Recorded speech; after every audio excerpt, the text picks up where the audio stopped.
Dr. Darla, known as Finansis, founder of Finansis LLC, founded the company in order to use her innate gifts, humor, intelligence, and self-love to help families and communities improve their relationship with money and set their children up to be financially responsible for life. Dr. Dollar is all too aware of the correlation between low credit scores and short lifespan. Her mission is to change that narrative. What's up, my financially intentional people? You guys are in for a treat today because we are joined by Darla Bishop, and we're just talking about money to our kids and all of those great things. So welcome, Darla. Happy to have you. Thank you. I'm happy to be here with you.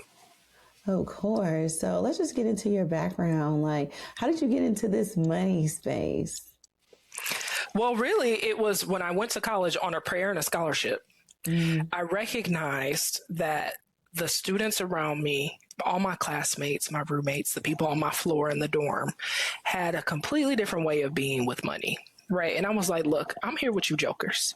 I am just as smart. I'm probably smarter than you because I also had to jump through some hoops and go, over the river and through the woods in order to get here. And so I just got to figure the money part. But y'all don't know, as a 17 or 18-year-old, why you're not poor, the same reason I don't know why I am. So let me take advantage of the fact that there's 7 libraries on this campus, and we can use the city's library because we have a student ID. And let me read, because LeVar Burton told me when I was a kid, if you ever got a question, look in the book. So I'm just going to read about money. And so in college, the other thing that happened is since I was on a scholarship, I actually had the space to be a student.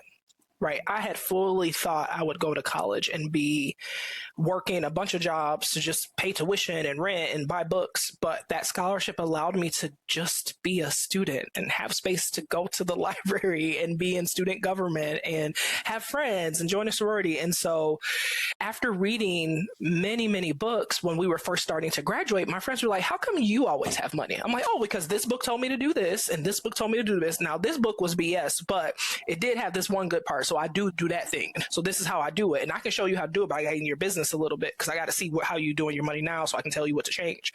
And some of my friends were like, yes, tell me. And some of my friends were like, no, it's cool. It's fine. But the friends who listened have more money than me now. But we won't talk about that. Isn't that funny how that works? I mean, it's fine. I'm happy to be a millionaire maker because eventually I will have my moments very soon, very soon. Then because people noticed that I had money, that I was relaxed about money in a way that they weren't, they were like, well, let me show you. And then they'd recommend me to do a workshop for the sorority or for the student group or for their class. And then a company hired me. And so over the past 15 years, it just kind of blossomed. And I kept saying this thing like, one day I'm gonna write a book because it shouldn't have taken me reading 100 books to feel like I understand money.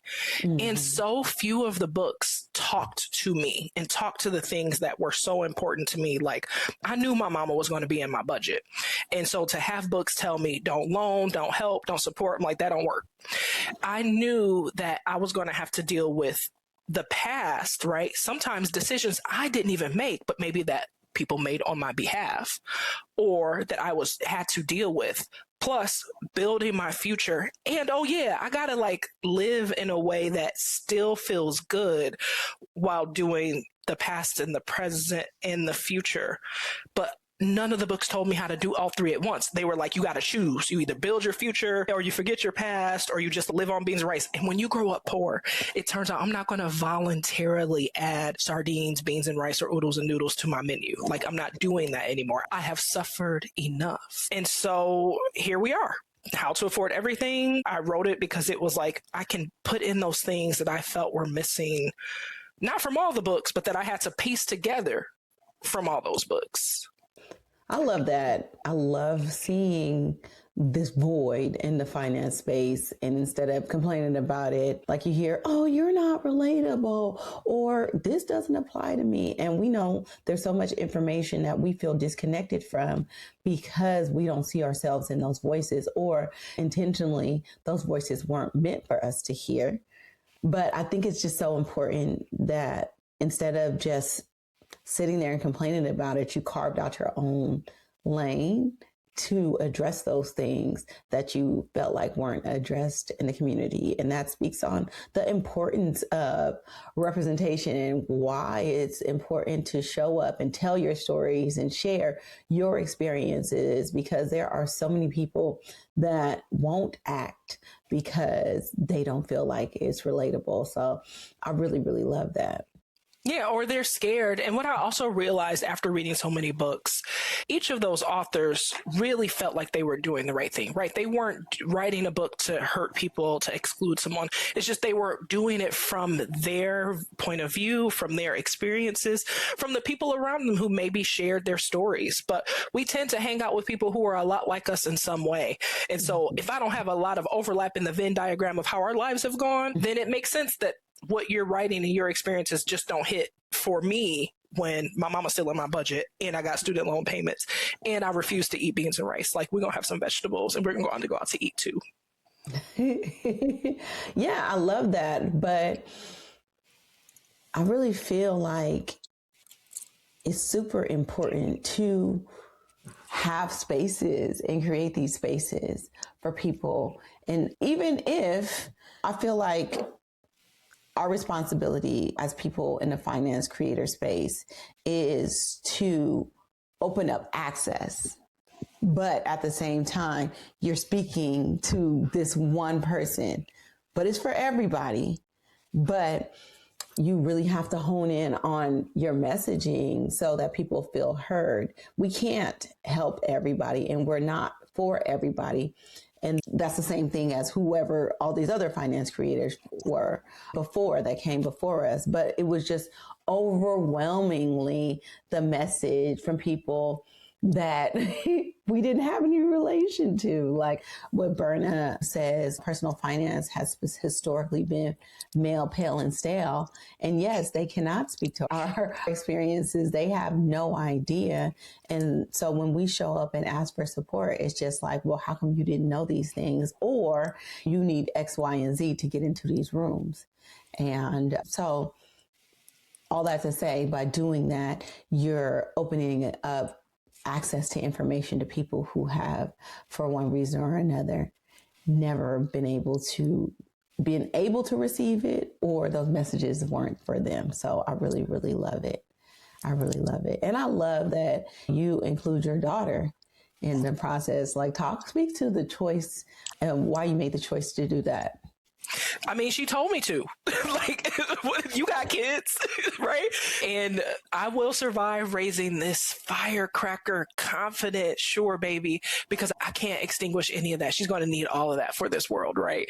And so one day I was packing an order, and I always have the kids do work in the business, so they are employees of the business, so they can get their little paychecks, right? And so this particular day, I said, hey, I need you to pack up 25 copies of darlabishop.com books, because at the time, that's what they called them. And as she was counting them, 5, 6, Mama, when am I going to write my book? I said, sweetie, you want to write a book? She said, yeah, you told me I could write a book. I said, that sounds like something I would say. She said, yeah, we got to write my book. When are we going to do it? And I said, well, what's it going to be about? And she said, I don't know. I said, well, it's got to be about money, because mommy knows how to teach people about money. And so I can help you. But if you want to do something else, I don't know if I can help you. And she said, well, I know a lot about money. I have money. I said, you sure do? I said, well, what do you think other kids should learn about money? Like, what should we teach other kids? She says, well, Mom, remember that time we went to the store and I wanted that unicorn and you told me no? And I'm kind of bracing myself because I don't know where it's going to go, right? And she says, well, but then when I got home, I checked my piggy bank and I almost had enough money. I said, I do remember that. She said, and then I did some jobs and I got more money and then I bought the unicorn. I said, yeah. She said, we got to tell kids that when they want something, they got to check their piggy bank. And if they don't have enough, they got to do some jobs and then they can get what they want. I said, that sounds excellent. I think that's a perfect lesson to teach other kids. Can you give me some time to find somebody to draw the pictures? Because I'm not that good at drawing. So I got to find somebody called an illustrator. And she said, okay, but I can draw the pictures. I'm really good. I know exactly how I want the unicorn to look. I said, I know, but if it's going to be a book, it's going to be a lot of drawing. And you're busy. You got piano lessons. You got school. You got play dates. I don't want to make you do that hard work. So we'll find somebody. But Why don't you draw me a picture of how you want the unicorn to look, and we can make sure that's how the unicorn looks. And so she did, and I found an illustrator, and I had her tell me the story a few different times, and I recorded that and used the transcription to then turn it into a story that actually would make sense in a book. And then once I had it all together, we were actually on spring break in Florida, and I said, Maddie, I'm ready to send your book to the illustrator, but I need you to read it for me to make sure I got it right. And she was reading it on the computer screen, and she says, oh no, mommy, you can't say it like this. You got to say it this way. I said, okay, let me fix it. And then she's reading. Oh, this part needs to go higher because this happened first. Okay, let me move it.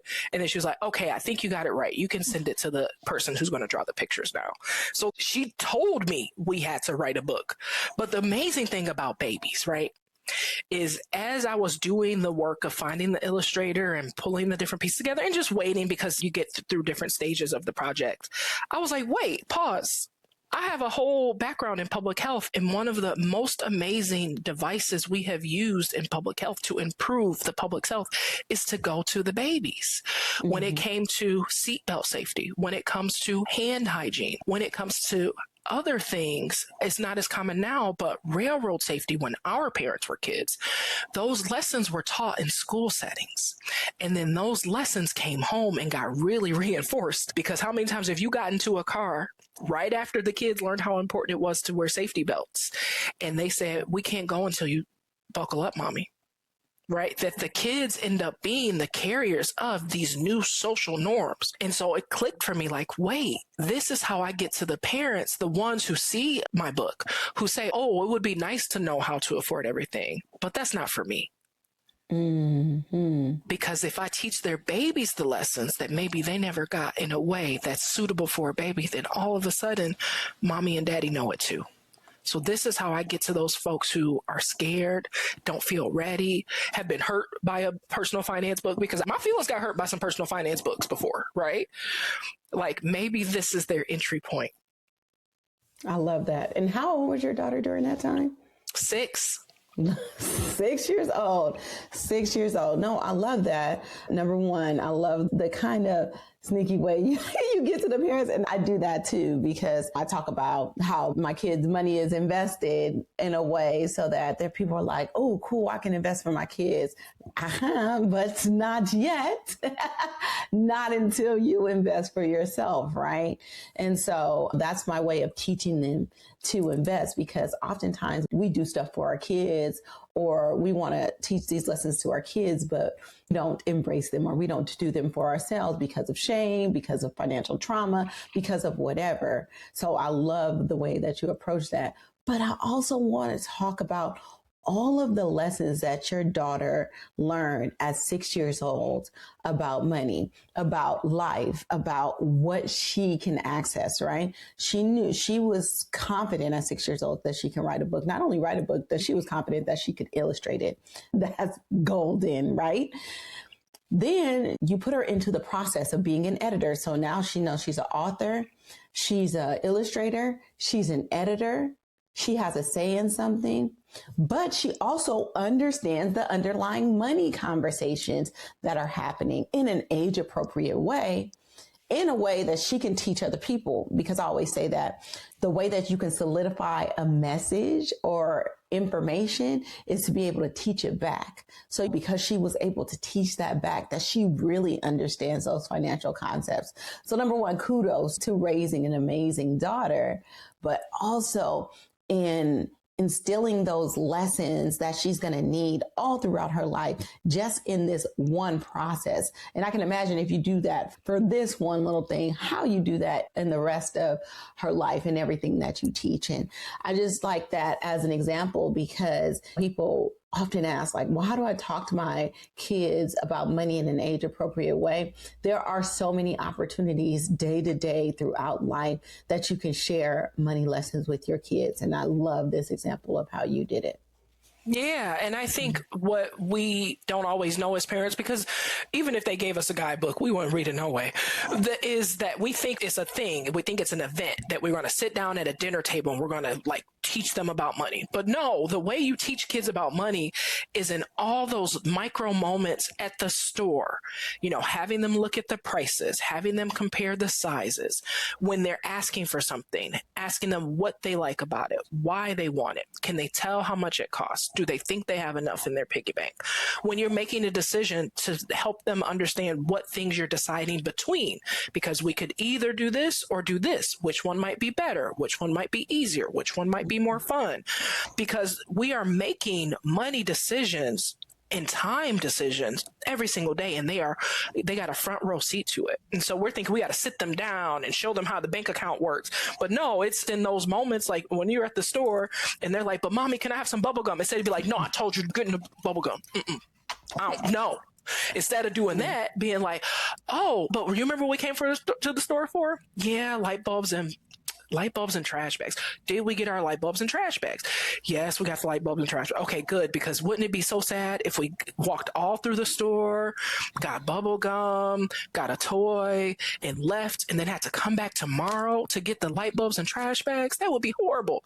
Okay, so you want the bubble gum. Oh, I didn't bring extra money for bubble gum. Do you have money? You don't? Okay, how much does it cost?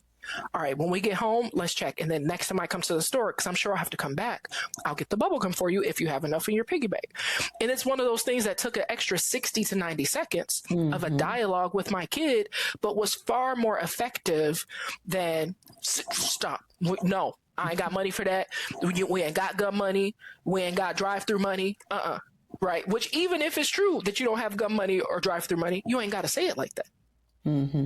But also just the concept of thinking that you have to make it like this one big sit down talk about money is, first of all, that's not very effective. Second of all, a lot of people just don't do it because they don't feel confident in where they're at with their money enough to have those conversations. But newsflash, you don't have to be perfect with money in order to instill those values in your kids. But, and this is a big but, the biggest lesson that you can teach your kid is your own financial security and the things that you're doing in the process of building that or keeping that, because more is caught than taught. And if you're teaching them to be financially responsible, but you're continuously struggling, they're going to learn the struggle and not those responsibility lessons. And so it's our job as parents to model those behaviors that we want to see modeled in our kids.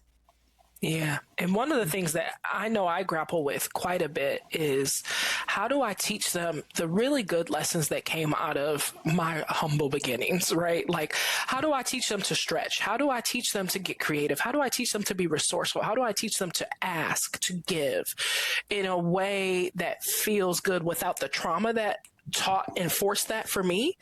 Because these kids are used to things because I want them in my life. And so they happen to live with me. So they get to also experience these things that I want in my life as little kids that I didn't get until my 40s, right? Until my late 30s. And so how do I make sure that the lesson isn't missed because they are without the trauma? And I'm like, well, they're just going to have a whole lot of money because the things that I was able to get as a poor kid, they might not have access to unless they have money. Because you either got to be poor or you got to have money, because in the middle it gets a little messy. We're just going to aim for this one. No, I understand that. And I love that. And, you know, there's these posts going around talking about if I was friends with my friends as a kid, I would think that they were the rich kids, right? And I felt that to my core, because I'm like, my kids are definitely those rich kids. And oftentimes I find myself getting upset. Oh my God, these kids don't understand what I had to go through, all the things I had to do to run my household, all the responsibilities that I had. And then I'm like, hold on, wait, this is what I worked for. This is This is why I put these things in place for them so they can opt out, so they'll have the choices. So it is that balance. But then at the same time, I talk to them about money. I talk to them about responsibility. I talk to them about ownership. I teach them how to do things, but it's just balancing that with them having an actual childhood that I didn't really have is this constant battle that I'm struggling with, because I'm like, dang, you want them to get it out the mud a little bit because you know what that creates. But at the same time, you want them to have the ability to be able to opt out of the bullshit that we had to go through because we had to, right? And That's so right. that struggle is constant in my mind. Constant. And I mean, thank goodness for work like the work done by Angela Duckworth, who talks about grit and how you can grow grit and nurture grit, and that it can happen in a sports setting. It can happen in an activity setting. It can happen in the home without the trauma, that there are ways to nurture that go-get-itness. There are ways to nurture that I'm not giving up, I'm relentless, don't go easy on me, without the pain that maybe built that into us. And like, how cool that in some ways I get to have my first childhood with my kids, because we were doing something recently and I was like, I never did this as a kid. Okay, you gonna enjoy it, or you gonna enjoy it? And I was like, all right, we're just like, ball out, like have fun.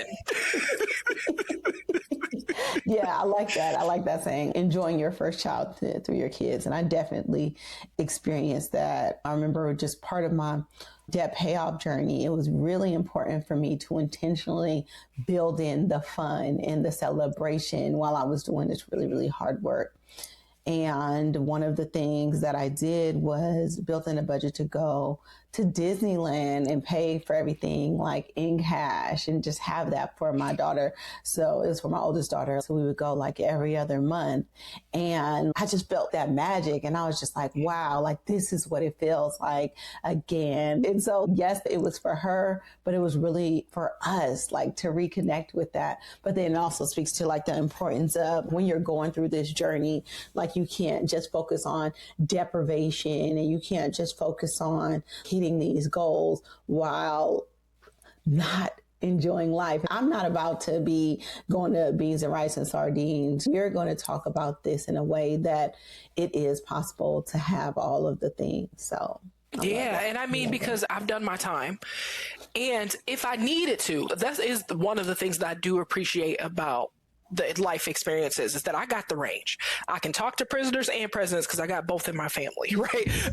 like I can live on sardines and beans and rice, or I can make you a 5-course French inspired meal because of the cooking classes that my fiance at the time gifted to me, right? So I've got the range, and I'm happy that I have the range, but why would I spend time over there when I can be somewhere over here? 100%, 100%. Yeah, so let's talk about the book, where people can find the book, and the other things that you have at darlabishop.com. Oh, yeah. So there's How to Afford Everything. So that's my book. But Madeline's book is really the star. Madeline's Money Adventure. And the easiest way to find me is darlabishop.com. Or if you're on the socials, I'm at my_finance_sis, because you'll listen to your sister before you listen to your mama. Yes, I love that. But talk a little bit more about Madeline's book. Is it out yet? Where can they get Yes, it? yes. Yeah. The book is out, and her next book will be out probably by the time school is letting out. So you talk about having a confident kid. I have to tell you, I emailed her school to say, hey, Madeline wrote a book. Would it be okay if we came and read to the younger kids? Because she was in first grade and there was a preschool class. I was like, you could read to the 4-year-old. She was like, yeah, I can do that. And she goes to a bilingual school. So I said, we wrote the book in English and Spanish because we wanted all her friends, because this school is mixed ethnically, right? Where about half of us are the people who are like, hey, look, we're USCNs. We mainly speak English, but we want our kids to have the gift of a second language. And the other half is like, we speak Spanish in our house and we want these kids to know how to read and write it in addition to living in English because we live in English, right? And so for all her friends who had parents who mainly or only speak English or Spanish, I wanted to make sure that the Spanish was right there on the page, that these kids and these parents could see both languages coexisting. Because we have a lot of bilingual books in our house, and some of them, like, they do the cool thing where the English version of it is in the front and then you flip it and it's the Spanish version. I'm like, but what if I was trying to learn the word, right? So we put it on the same page with a lot of intention. And the secretary was like, oh no, the communications department needs to know about this. We should do a story. So the school district arranged to interview Madeline about her book. So we're sitting in the school library, and on the way, I said, Madeline, you remember today is the day we're going to talk to the librarian with the camera about your book. Do you want to practice? She was like, I don't need practice. I said, okay, go ahead, girl. So then we get there, and the lady asked, okay, so Madeline, tell me about your book. And she told her, and I was like, dang, she did need practice. And then she said, are you going to write more books? She said, oh yeah, I'm going to write 3 more books. I'm going to write one book about losing my tooth because the tooth fairy brought me money. I'm going to write a second book about getting my yellow belt in karate. And I'm going to write a third book about taking piano lessons. And so, yes, I'm going to write 3 more books. And I was like, oh, okay, got it. So we're writing 3 more books. So, so the Tooth Fairy book is in production now. The karate book will be in production once that one is done, because we did get some grant money at the end of last year to help take care of the illustration fees, because mama didn't have it. I was like, oh, we writing 3 more books. Okay, I'm gonna have to find that money, but we found it. I love that. I love that. So the first book is the book about her going to the store and her unicorn book. And this book is the Tooth Fairy book coming out. And thank you for talking about the expense that it actually takes to make these things. It ain't cheap to self-publish a book. I'd love for you to share what that process has been like for you and then doing it with your daughter. Yeah. And so, as I shared with you a little bit earlier in this conversation, because at the time she was 6. And so I knew that I was going to have to do a little bit of the lifting in terms of making the book look and sound like a book in terms of the storyline. So I just kind of like interviewed her while recording our conversation, I think 3 separate times. Like, oh, what's our book going to do? And what happened when we got to the store? And what did you do with your money? And tell me about your jobs. So that way I would have it all. And then once I transcribed those recordings, I then put it together into what I thought might make sense as a book. And I checked with the illustrator, like, okay, so how many if it's 12 pages, how much if it's 20 pages, and how much if it's 28 pages? Because I need to know how much money we got to come up with. And then we broke it down into different options. Okay, the 12-page version will look like this. The 16-page version will look like this. The 20-page version will look like this. So that I could also see how the story broken up and if it would be easy or hard for the illustrator to make pictures that made sense for that page, right? And once we got through that part and we got it all laid out, I was like, okay, but now we got to do the translation. And so we got to make sure that the translation makes sense and matches the pictures. And luckily I have a fantastic translation partner who did it frontwards and back. And we are bilingual in our house. So I was able to check their work, but I wanted it to be officially done. And we got it all laid out and we changed the colors a little bit to make sure that it was high contrast for kids who maybe have low vision or who parents who have low vision. We were really intentional about this. And then we sent it to our favorite US-based printer. And I was like, this is how much color books cost to print? Oh my goodness. Because printing How to Afford Everything, it's a colorful color, but the inside is just 175 pages of black and white. So it cost me just a couple dollars to print that. When they were like double-digit dollars to print a color book, I was like, oh, I might have to change my pricing strategy. But luckily, we got through it. We got a quantity high enough that we could do it. We did some pre-orders so that we could have a little bit of cash to cover that first print run. And it was really fun. And she really took ownership. Like, I remember people being like, oh, you just using your daughter to say you wrote a children's book. And I was like, have you met Madeline? You obviously don't know this child. You obviously don't know this child because she told me that she needed to write a book. She asked me, is the lady done drawing the pictures yet? Or do I need to draw them? She knows we have a legal agreement about how much money she makes per book, her royalty. And it's an even number just because I wanted her to be able to do the math. See, a way that I'm doing math lessons, right? So every few weeks for a while, she's like, so how many books did I sell this week? Because I know she got a little notebook somewhere where she's tracking how much her royalty check is supposed to be. I just know it. I'm just waiting to find her little diary under her pillow where it's like, mommy owes me $934. Like, I just know it. No, but I love that. I love that. Thank you for sharing that process because, number one, it is a lot of work, but it's doable. And so if somebody was inspired to do something similar, that is very detailed, and I love that. And I love how intentional you were about everything in the book, about the colors and including the Spanish language and making sure that it actually made sense. You just weren't doing just a straight up translation, like you did it so that it flowed and makes sense. And the accessibility for people to be able to read the book. I love it. I'm so impressed. Congratulations on that. But also just overall, again, I really love the way you're raising your daughter.